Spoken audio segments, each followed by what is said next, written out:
Gagan car drive చేసుకుంటూ వెళ్తూ ఉంటే అప్పుడే భూమి గొంతు మార్చి ధరణిలా గగన్కి ఫోన్ చేస్తుంది.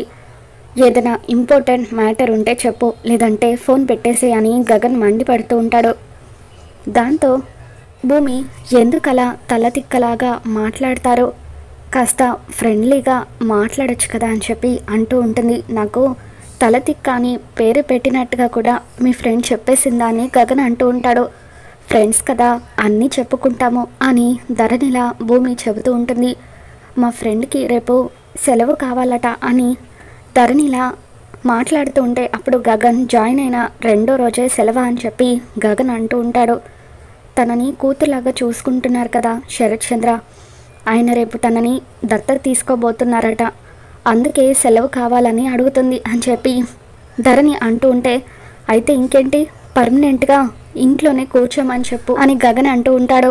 ఒక్కరోజు సెలవు అడిగినందుకు పర్మనెంట్గా జాబ్లో నుండి తీసేస్తారా అని చెప్పి ధరణిలాగా భూమి అడుగుతూ ఉంటుంది. దాంతో గగన్ ఇక్కడ టాపిక్ సెలవు కాదు, దత్తత. నేను ఇంతకుముందు ఆల్రెడీ మీ ఫ్రెండ్కి చెప్పాను, ఒకవేళ శరత్ చంద్ర తనని దత్తత తీసుకొని కూతుర్ని చేసుకుంటే కనీసం మనం పరిచయస్తుల్లాగా కూడా మాట్లాడుకోమని, ఆ శరత్ చంద్రతో సమానంగా తను కూడా నాకు శత్రువే అవుతుంది అని చెప్పి గగన్ అనడంతో ఇక గగన్ మాటలకు భూమి బాధపడుతూ ఉంటుంది. మరి ఈ వీడియో మీకు నచ్చినట్లయితే తప్పకుండా లైక్ చేయండి.